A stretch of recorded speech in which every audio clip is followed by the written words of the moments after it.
हमारे साथ एक बड़ी अन्यायपूर्ण बात कर दी गई है। हमें ये बता दिया गया है कि ज़िंदगी मुश्किल है। तुम सब जवानी में ही एक गांठ बांध करके बैठ गए हो। वो ये है कि जीवन एक संग्राम है। तुमसे कह दिया गया है कि तुम युद्ध भूमि में पैदा हुए हो और चारों तरफ बम गोले बरस रहे हैं, गोलियां चल रही हैं, तीर हैं, भाले हैं, खून की नदियां हैं और तुम्हें इस सब का सामना करना है। भाषा देखो ना कैसी रहती है, जीवन का सामना करो। अरे सामना करो, कोई सांड है? बैल?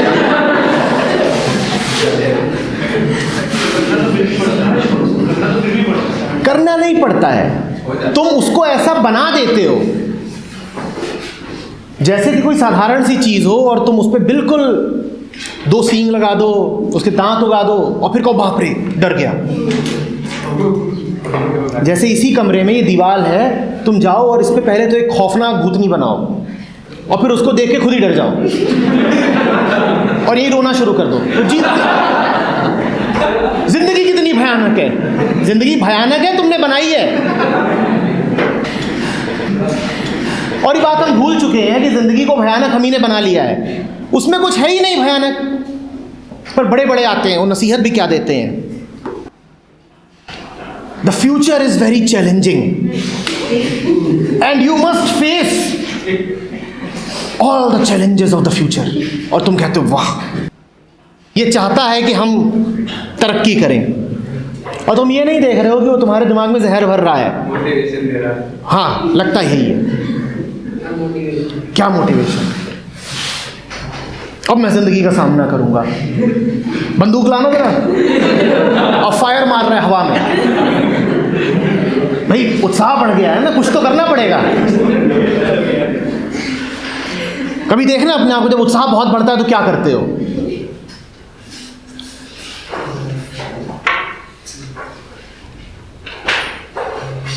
जीवन कहीं से युद्ध भूमि थोड़ी ही है, पर बात बात में तुमको नसीहत यही दी गई है, खतरा बहुत है,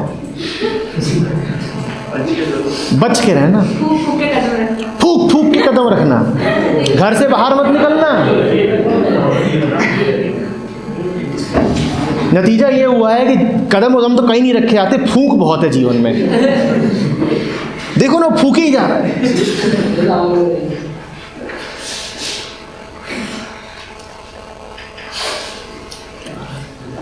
तुम सब भविष्य की तैयारी में जुटे हो। एक बात बताओ, अगर भविष्य में खतरा ना होता तो क्या तुम तैयारी में जुटते?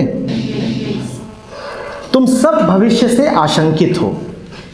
तुम्हारे मन में ये बात घुसेड़ दी गई है कि भविष्य माने खतरा, और अपने आप को तैयार करो ताकि उस खतरे का सामना कर सको।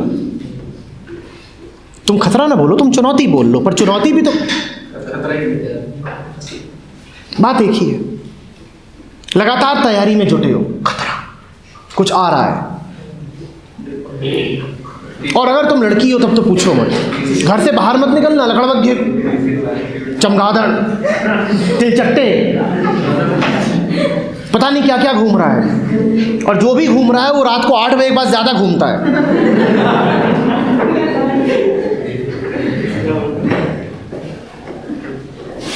और फिर देखो वो दिखाई देगी ऐसी सहमी सहमी, तुम कहते हो इसकी आंखें कितनी प्यारी हैं, बड़ी बड़ी।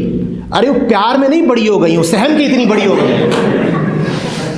जब तुम सहम जाते हो तो यूं देखते हो, वो ऐसे ही लड़कियां ऐसे ही इसीलिए देखती हैं, तो तुम्हारी भी शक्ल सहम के ही देख रही है कि यही तो नहीं हो लकड़बग्घा। माँ ने जिंदगी भर बोला, पिछले 25 साल से माँ ने यही कहा कि लकड़बग्घा आएगा, उठा के ले जाएगा, यही है वो। और तुम कह रहे हो कि इसकी कजरारी आंखें बड़ी बड़ी, समझ भी नहीं रहे हो, सिर्फ डरी हुई है वो।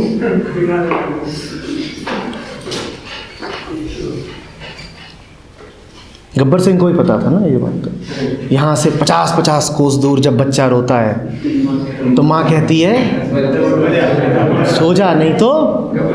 और दुनिया की हर माँ ने यही काम करा है। तुम्हारे मन में गब्बर का डर भरा है।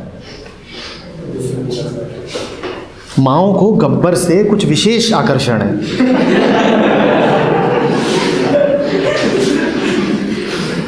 खुद तो आसक्त रहती भी हैं, बच्चे के मन में भी डर जरूर भरेंगी, कुछ गड़बड़ जरूर है। और इसको नाम दिया जाता है प्रेम का, कि इतना प्यार है कि हमें तुम्हारी परवाह है। प्यार में तुम किसी के मन में डर भरते हो? ये उल्टा गणित किसको बता रहे हो? ये क्या फिजूल की बात है? तुम जिससे डरते हो तुम उसका भला चाहते हो, तुम उसको मुक्ति देते हो, तुम उसको डर नहीं देते। जो तुम्हारे मन में डर भर दे वो तुम्हारा हितैषी कैसे हो सकता है?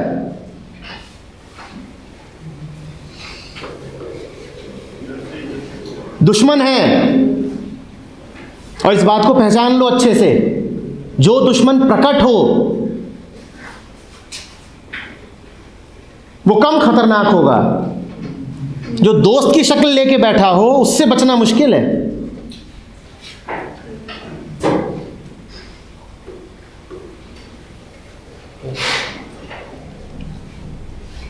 ये सारी दुश्मनियां जानबूझ के नहीं की जा रही। बात बस इतनी सी है कि जो लोग तुम्हारी जिंदगी में मौजूद हैं वो बेचारे खुद भी नहीं जानते। ऐसा नहीं है कि वो जानबूझ के तुम्हें नुकसान पहुंचा रहे हैं, वो खुद नासमझ है। उन्होंने खुद जीवन भर सिर्फ पीड़ा झेली है, वो खुद डरे सहमे रहे हैं, और वही डर वो तुमको विरासत में दे रहे हैं। ये जो पूरी तुम्हारी शिक्षा व्यवस्था है, ये कर क्या रही है? लगातार भविष्य की तैयारी तो कर रही है, वो इसके अलावा और कुछ जानते ही नहीं।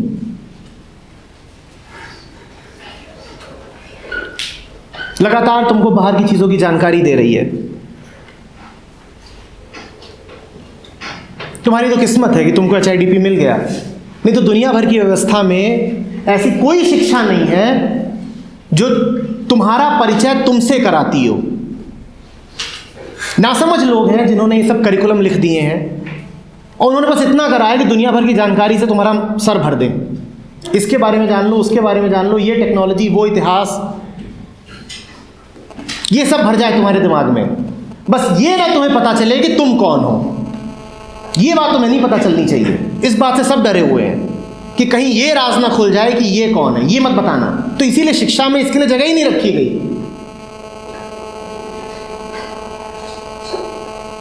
खुद ना समझ, उन्हें समझ में ही नहीं आता कि इसकी जगह है और हर दूसरी चीज से ऊपर है इसकी जगह। ये बात उनको समझ में नहीं आती।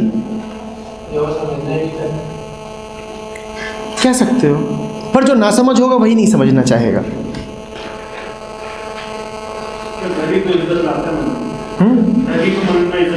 इज्जत, हाँ और क्या। हम जिसको इज्जत बोलते हैं वो डर के अलावा और क्या है? तुम जिस भी चीज को इज्जत बोलते हो वो डर के अलावा और क्या है? वरना प्रेम काफी है। तुम्हें किसी की इज्जत क्यों करनी है? प्रेम काफी नहीं है क्या? प्रेम से हट करके इज्जत क्या होती है? कि तुम सर झुका दो, तुम पांव छुओ, तुम सुबह शाम प्रणाम करो, ये इज्जत है? ये क्या चल रहा है? जो असली चीज होती है, जो किन्हीं भी दो स्वस्थ लोगों के संबंधों की बुनियाद हो सकती है, वो है प्रेम। उसकी कोई बात नहीं करेगा, और वो नहीं भी है तो कोई फर्क नहीं पड़ता। हमें कोई अंतर नहीं पड़ता तुम हमसे प्यार करते हो कि नहीं, हमारी इज्जत जरूर करना। प्यार कब का खत्म हो गया कोई फर्क नहीं पड़ता, इज्जत खत्म की तो तुम्हें मार डालेंगे। बात यही है कि नहीं?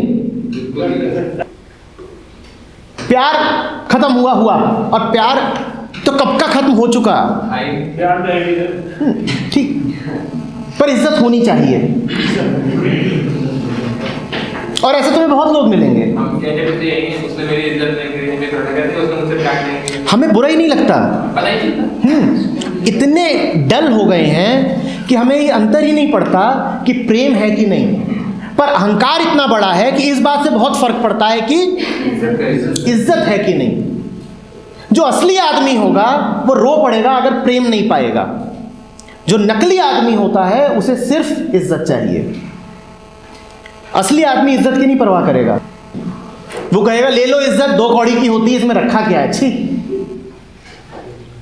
जो असली प्राण है जीवन का, वो मिलना चाहिए। हम उसकी तो कभी बात ही नहीं करते, कभी नहीं बात करते। इज्जत हमने प्यारी चीज बना दी है और प्यार पे हजार तरह की बंदिशें लगा दी हैं। तुम देख रहे हो अपनी पागल दुनिया को। तुम्हें सबसे ज्यादा रोका उसी क्षण जाएगा जिस क्षण तुम ऐसा कुछ पाओगे जहां वास्तव में प्रेम है। तुम 2 कदम प्यार की दिशा में बढ़ाओ, फिर देखोगी दुनिया क्या करती है। हाँ, इज्जत की दिशा में कदम बढ़ाओ, फिर देखो रिस्पेक्टफुल करियर, फिर देखो हमें फक्र है अपने बच्चे पर या अपने छात्र पर या अपने पड़ोसी पर या भाई पर, हमें नाज है, हमें प्यार ना, वो नहीं, वो नहीं, वहां बड़ी दिक्कत है।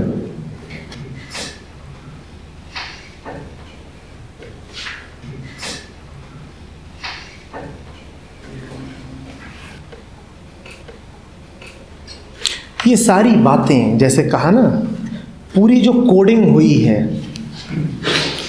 ये उसका नतीजा है। तुम्हारी कंसंट्रेशन की कोशिश, वहाँ इज्जत वाली बात, ये सब मन में भर दी गई हैं। बच्चा थोड़ी पैदा होता है कि मेरी इज्जत करो, वो तो नंगा नाचता है और ना वो किसी की इज्जत करता है। तुम दुनिया के अध्यक्ष होगे, तुम उसके पास जाओ, उसको उठा लो और तुम उसे पसंद नहीं आ रहे तो 2 चपाट मारेगा और तब भी तुम उसे छोड़ो नहीं तो तुम्हारा जो सबसे महंगा वाला सूट है उस पर सुसु करेगा। इज्जत की परवाह नहीं करता वो। तुम कुछ भी हो उसे नहीं फर्क पड़ता। तुम हमें पसंद हो तो ठीक, और नहीं पसंद हो तो निकलो। और रोएंगे हम और गला फाड़ के, बिल्कुल जोर से, जबरदस्ती की तो रोएंगे। ये बाद में सब भर दी जाती हैं बातें, इज्जत, शर्म, हया, ये तुम ले करके नहीं आए थे, ये तुम्हारे भीतर डाल दी गई हैं। ये बड़ी बातें हैं, इज्जत, शर्म, और फिर तुम इनका बोझ जीवन भर ढोते हो। हाँ, तुम्हें इज्जतदार होना है, तुम इस बात को अच्छा समझते हो। लड़का बड़ा शर्मीला है, बच्ची बड़ी शर्मीली है, इसका अर्थ इतना ही है कि खूब जहर भर दिया तुमने उसके। और जब गाली देनी होती है तो कहते हो शर्म हया बेच के खा गया, बड़ा अच्छा किया। लेकिन मैं ये जानने को उत्सुक हुई, खरीदा किसने? इतनी फालतू की चीज़ इसने तो बेच दी, अच्छा किया, पर खरीद किसने ली?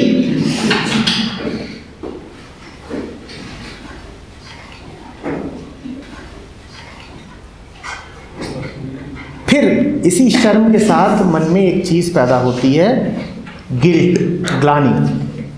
शर्म तुम्हें हमेशा दूसरों के सामने नहीं आती, अपने सामने भी आती है। देखा है? तुम अपनी आंखों में गिर जाते हो और तुम कहते हो ये मेरी कॉन्शियंस है, अंतरात्मा। ये अंतरात्मा वगैरह कुछ नहीं है, ये वही प्रोग्रामिंग ही चल रही है। तुम्हारी ऐसी प्रोग्रामिंग कर दी है कि तुम्हें ये भी बता दिया गया है कि तुम्हें कब अच्छा अनुभव करना और कब खराब। उसको सेल्फ रिस्पेक्ट भी तुम बोलते हो, कई बार सेल्फ कॉन्सेप्ट बोलते हो। तुम्हें यह भी बता दिया गया है when to feel good and when not to. तुम जो खुशी अनुभव करते हो, जिसको कहते हो कि आज मुझे बहुत अच्छा लग रहा है, मैं अपनी नज़रों में उठ गया, वो तुम अपनी नज़रों में नहीं उठ गए, वो अभी कोड ही चल रहा है। तुम्हारी नज़र तो अभी खुली ही नहीं है, तो अपनी नज़रों में उठने या गिरने का प्रश्न ही नहीं पैदा होता। अभी तो प्रोग्राम ही चल रहा है। प्रोग्राम ने तुमको बता रखा है कि input X feel good, input Y start crying, input Z commit suicide, और तुम बिल्कुल उसी पे चलते हो। तुम्हें पक्का पता है कि ये घटना हो जाएगी तो मैं ये कर डालूंगा, पहले से, जो पहले से पता हो प्रोग्रामिंग, सब प्री प्लान। अब कहते रहे हो सब प्री प्लान्ड है, थोड़ा खोजो कि कुछ ऐसा भी है जो प्री प्लान्ड नहीं है, या ये भी प्री प्लान्ड है कि इस कमरे में बैठ करके एक दिन प्री प्लान्ड बोलोगे। हाँ, तो फिर कहाँ से आ रही है ये बात? हाँ, उसको पकड़ो, जहाँ से भी वो आ रही है वो स्रोत बड़ा कीमती है। वो क्या है जो प्लानिंग के बाहर है, वो क्या है जो प्रोग्रामिंग के बाहर है, उसको जानो, सब कुछ मज़ा आएगा।